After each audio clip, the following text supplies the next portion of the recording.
questions and not enough answers.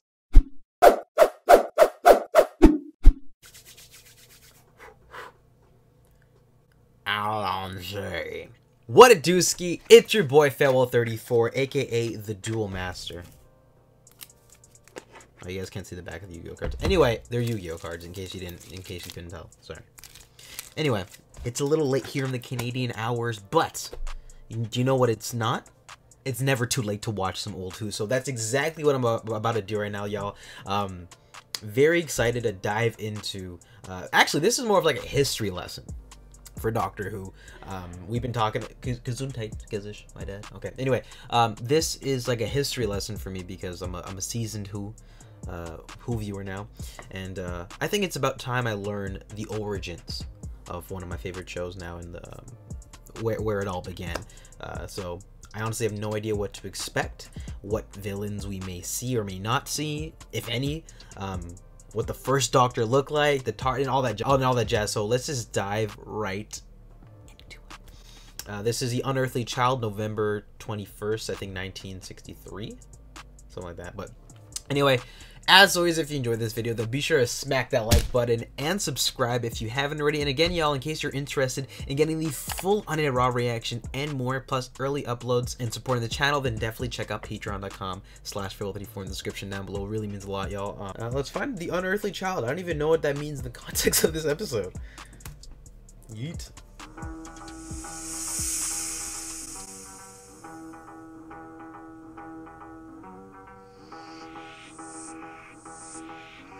Okay. Oh, they even have... Oh, the music's the exact same! Oh, this is more eerie, though. He's dead-ass a policeman.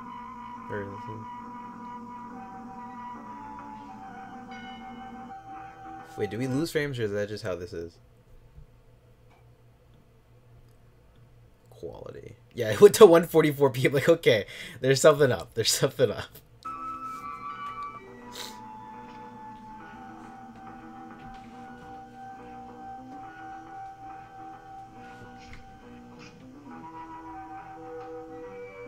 UFO man? Oh, never mind. I read that really wrong. I'm like, oh, this maybe the Doctor's TARDIS. Maybe the Doctor's called UFO man, and that's what initially was on the TARDIS.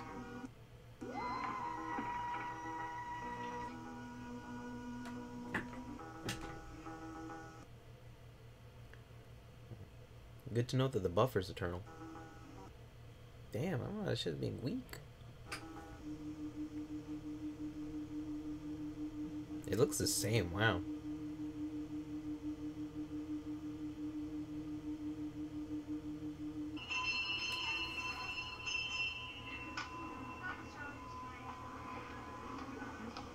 Wait in here, please, Susan. I won't be long. Good night.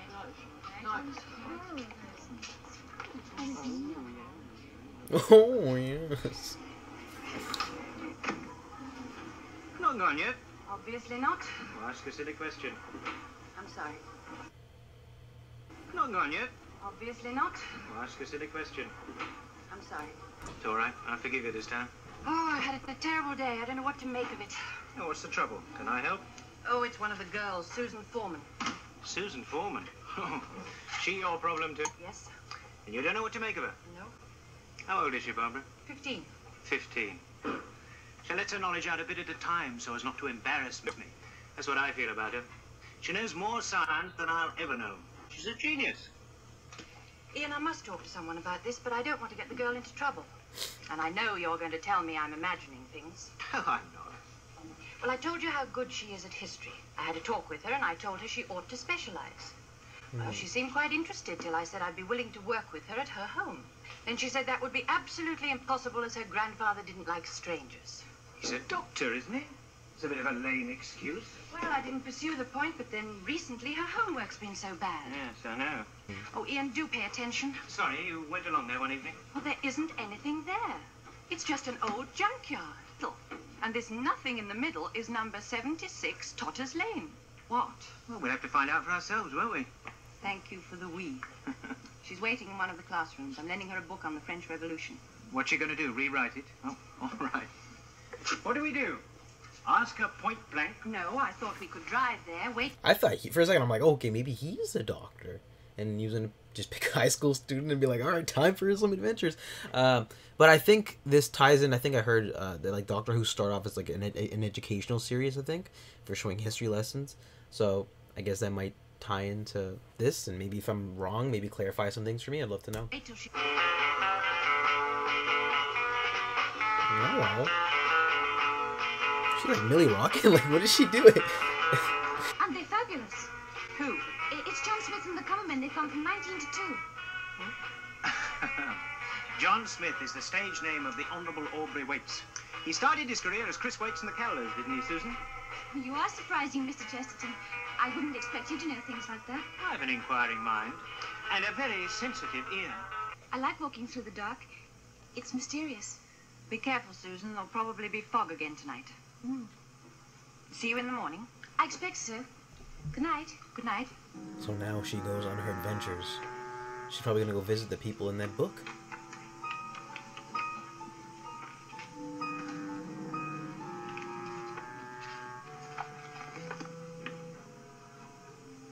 Or she's like...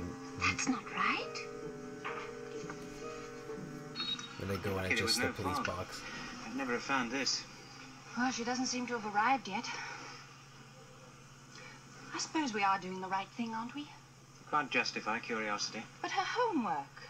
A bit of an excuse, really, isn't it? I've seen far worse.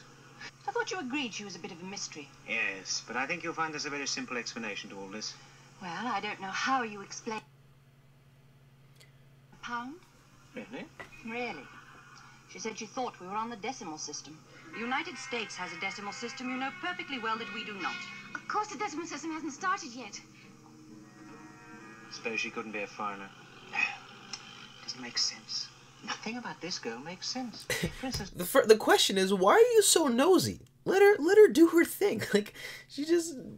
Why you draw... Why is... Actually, I don't know what the circumstances are in the 60s over there, but, like, why are you following this child home? Like, it's none of your business, fam. The other day, I was talking about chemical changes. I'd given out the litmus paper to show cause and effect. And she knew the answer before you'd started. Well, not quite. The answer simply didn't interest her. Yes, it's a bit obvious, isn't it? Well, I'm not trying to be rude, but couldn't we deal with 2 active chemicals? Then red could turn blue all by itself and we could get on with something else. I'm sorry. It was just an idea. She means it. These simple experiments are child's play to her. It's almost got to the point where I deliberately wanted to trip her up. Yes. Something like that happened the other day. I'd set the class a problem with A, B, and C as the 3 dimensions. It's impossible unless you use D&D. D&E? What? Whatever for? Do the problem that's set, Susan. I can't, Mr. Chesterton. You can't simply work on 3 other dimensions. 3 of them? Time being the 4th, I suppose. What do you make the 5th dimension? Space. Too many questions and not enough answers. It's actually kind of well done, though. Or just doesn't know. So we have a 15-year-old girl who is absolutely brilliant at something. I'm pretty intrigued. Excruciatingly bad at others. There she is. Look, can we go in? I hate to think of her alone in that place. She is alone. Look, she is 15. She might be meeting a boy. Didn't that occur to you? I almost hope she is. What do you mean? Well, it would be so wonderfully normal. As if we were about to interfere in something that is best left alone. Come on. Oh, Let's get it over with. Was that a mannequin? Is it the mannequin monsters? Well, don't you feel it? I take things as they come. Come on. That's a quote.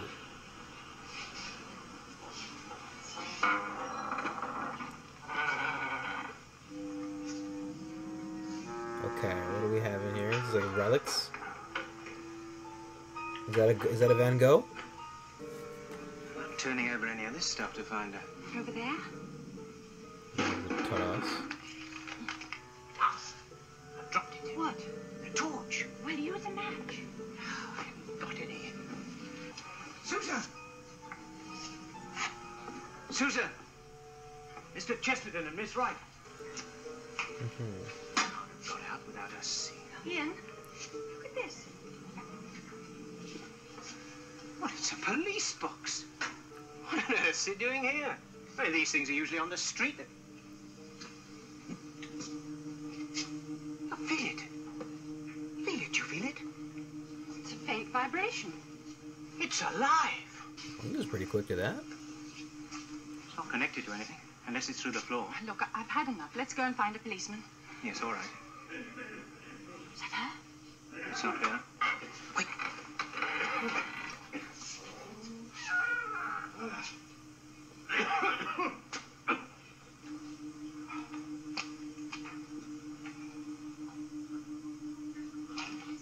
There you are, Grandfather. Susan, shh. This him? We're looking for a girl. We? Well, good evening. What do you want? One of our pupils, Susan Foreman, came into this yard. Really? In here? Are you sure? Yes, we saw her from across the street. One of their pupils, not the police then. I beg your pardon? Why were you spying on her? Who are you? We heard a young girl's voice call out to you. Your hearing must be very acute. I didn't hear anything. It came from in here. You imagined it. I certainly did not imagine it. Young man, is it reasonable to suppose that anybody would be inside a cupboard like that? Hmm? Would it therefore be unreasonable to ask you to let us have a look inside? I wonder why I've never seen that before. Pretty damp and dirty. Won't you help us? We're two of her teachers from the Coal Hill School. We saw her come in and we haven't seen her leave. Is that gonna be Naturally, it? we're worried. Have to be clean. Hmm? Oh, I'm afraid it's none of my business. I suggest you leave here. Not until we're satisfied that Susan isn't here. And frankly, I don't understand your attitude. Oh, yours leaves a lot to be desired. You open the door. There's nothing in there. Then what are you afraid to show us? Afraid? Oh, go away. I think we'd better go and fetch a policeman. Very Go. well. And you're coming with us. Oh, am I? I don't think so, young man. Doesn't it seem obvious to you he's got her locked up in there? Hey, look at it. I mean, true, yeah, I guess you Door could. handle. I Must be mean, a secret lock come somewhere. off like that. It was Susan's voice. Of course it was. Susan! Susan! Are you in there? It's Mr. Chesterton and Miss Wright, Susan. Don't you think you're being rather high-handed, young man? There's only one way in and out of this yard. I should be here when you get back. I want to see your faces when you try to explain away your behavior to a policeman. Nevertheless, we're going to find one. Come on, Barbara. What are you doing out there? She is in there! Close the door, please. Barbara, what you like? It's bigger on the inside. Close the door, Susan. Wow, it's relatively the same. I mean, at least this one's got a coat hanger, like, visible. I believe these people are known to you. They're two of my school teachers. What are you doing here? They must have followed you. That ridiculous school. I knew something like this would happen. We stayed in one place too long. But why should they follow me? Is this really where you live, Susan? Yes. And what's wrong with it? But it was just a telephone box. Perhaps. And this is your grandfather? Yes? Well, why didn't you tell us that? I don't discuss my private life with strangers. But it was a police telephone box. I walked all round it. Barbara, you saw me. You don't deserve any explanation. You stripping. pushed your way in here, uninvited and unwelcome. I think Oh, also, I kind of noticed. Oh, it's a little bit of a reach. Like, I'm trying to get some straws here. The hat sort of looks like the red hat that 11 started wearing every now and then in the past, like, 2-3 episodes. Like the little. What's the word? It's like the bellboys, I guess, wear it. The bell people wear at hotels. Yes, but I still don't. Not quite clear, is it? I can see by your face that you're not certain. You don't understand. I knew you wouldn't. Never mind. Now, which switch was it? No. Ah, yes. That is it. The point is not whether you understand. What is going to happen to you? Hmm? Don't tell everybody about the ship now. Ship? Yes, ship. This doesn't roll along on wheels, you know. You mean it moves? The TARDIS can go anywhere. TARDIS? I don't understand you. Name drop. Well, I made up the name TARDIS from the initials, time and relative dimension in space. I thought you'd both understand when you saw the different dimensions inside from those outside. Let me get this straight. A thing that looks like a police box Is it the standing in a police junkyard. box? It can move anywhere in time and space. Yes. Quite so. It's Exposition. ridiculous. Why won't they believe us? Well, how can we? Now, don't... Are they the original Remember companions? the Red Indian. Have you ever thought what it's like to be wanderers in the fourth dimension? Have you? To be exiles? Susan and I are cut off from our own planet, without friends or protection.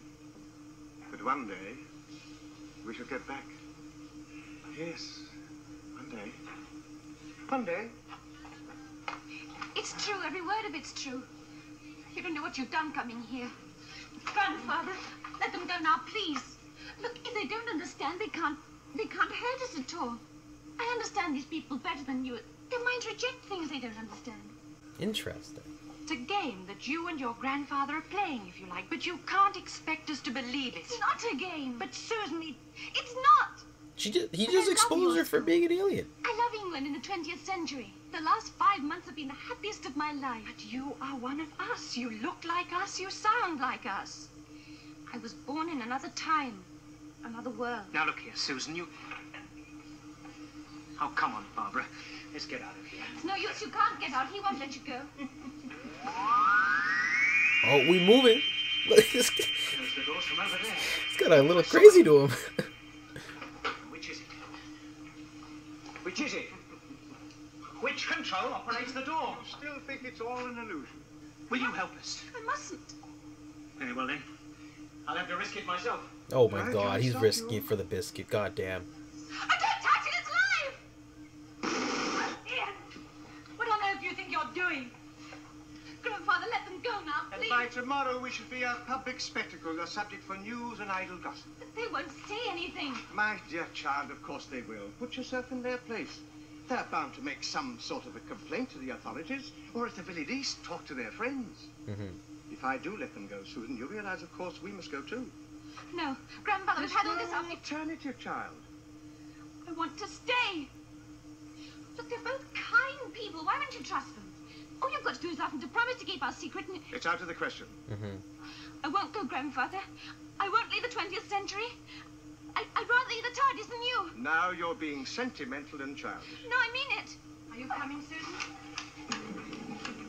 Oh, no, Grandfather, no! Let me go. No! Get back to the ship, child. Is he actually just yeeting her out of there? This is so trippy here. Like I was expecting it to be like much more different, but it's surprisingly actually very surprisingly similar. At least from a sound perspective, visuals and the actual designs. I mean, they're pretty spot on.